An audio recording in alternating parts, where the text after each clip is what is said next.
Hey, so I'm recording this the night before Thanksgiving. And this is a topic that frankly I've been thinking about and working on for a while.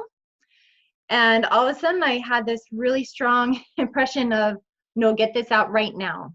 So I'm hitting record and we're going to get into this. So the topic is overindulgence. And I got this comment. I'm going to read it and then I'll share my own thoughts and opinions. So the comment is, I was listening to a conference talk the other day that mentioned the idea that part of putting off the natural man includes not overindulging in our appetites. I can't remember the exact quote, but I remember thinking this applies to food. And I'm just having the hardest time striking a balance between full permission and overindulgence. They go on to say, I know that the end goal of intuitive eating looks like temperance in all things, which is ultimately where I want to live my life in all areas. But for right now, when that struggle is so hard for me, how can I help but apply a sense of morality to my overindulgence when the church teaches pretty directly that gluttony is sinful? They go on to say, I still have strong feelings of guilt over my eating because I know I'm not eating sweets intuitively, and I'm feeling like it will never happen for me because I love sweets. So all of that mixed with my desire to be in my thinner body, which was always achieved by restricting sweets, how can I reshape my thinking in order to encourage myself to continue trying to be more intuitive about my sugar intake? Because right now I'm on the edge of getting back off of sugar, but as soon as I think that, I run for my Oreo bag. So, can you relate to that? Because I'm going to be honest, this is not the first time I have heard of this. It's not the first time I haven't had my own thoughts and feelings about this, about sugar and indulgence or overindulgence and gluttony.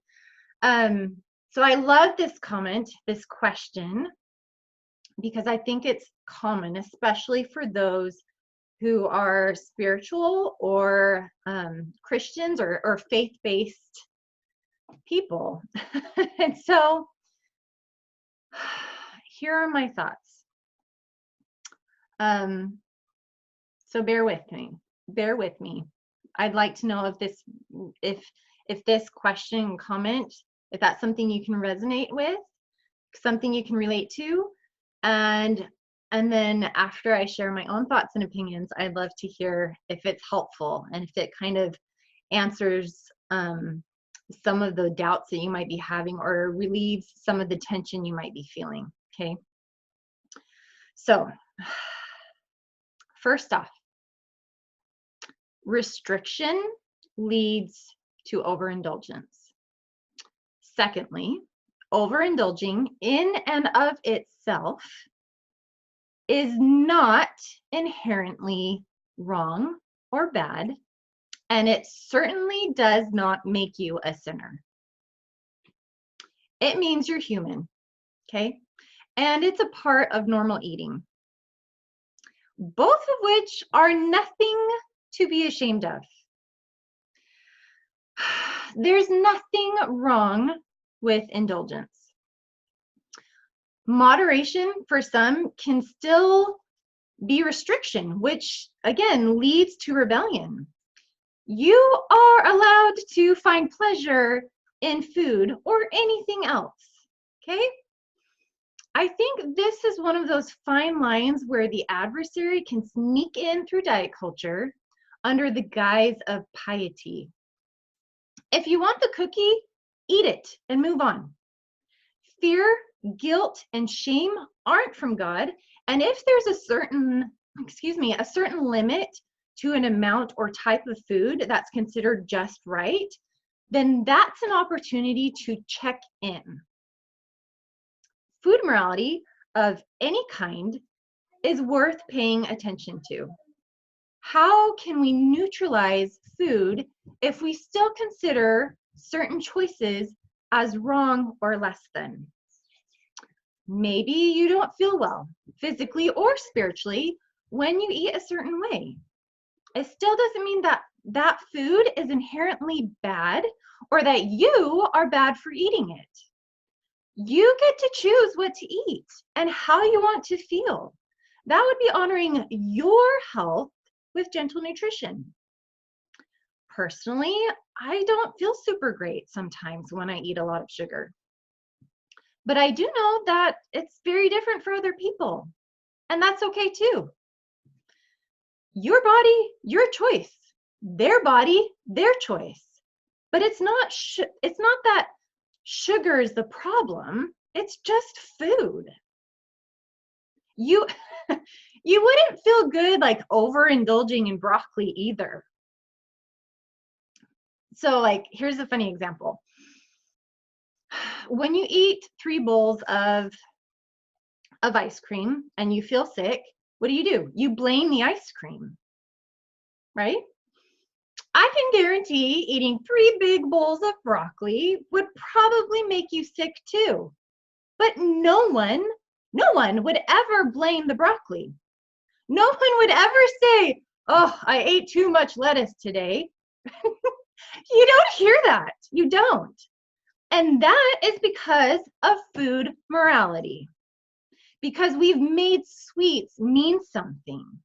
And this type of food comparison, especially if we consider like broccoli to be better than ice cream, that is a form of self-righteousness.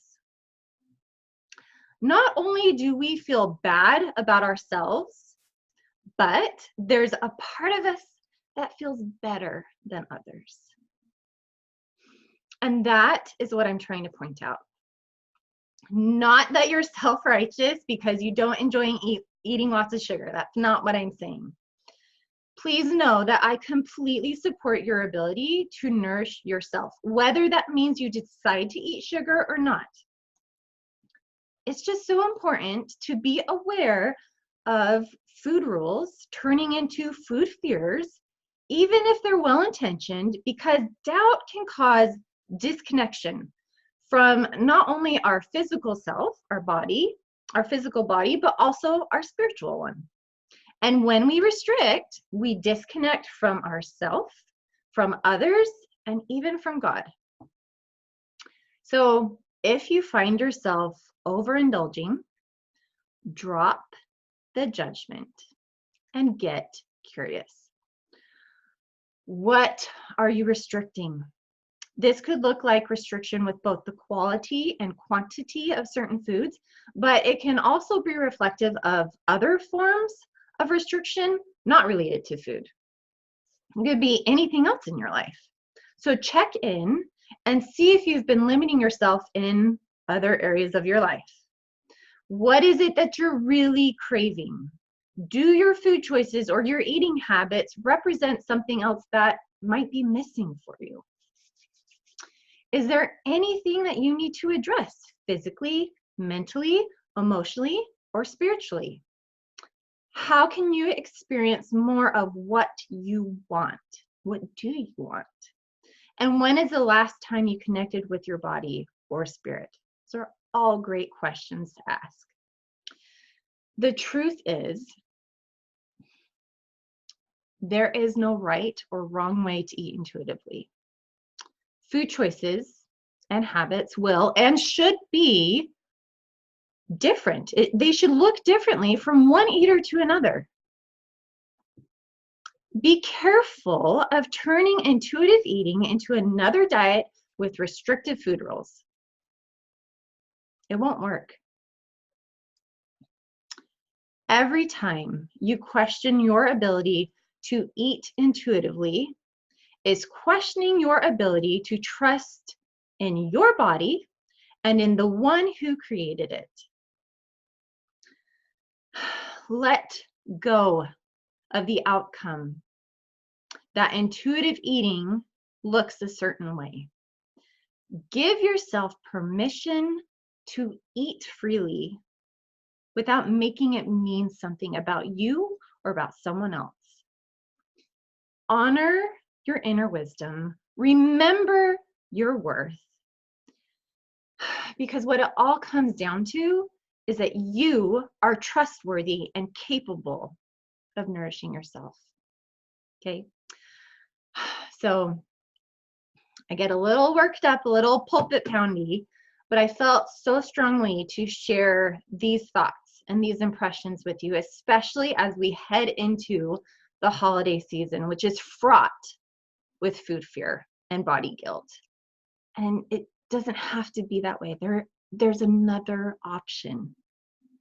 And I really hope and pray for nothing else than food freedom and body acceptance for all bodies, including yours.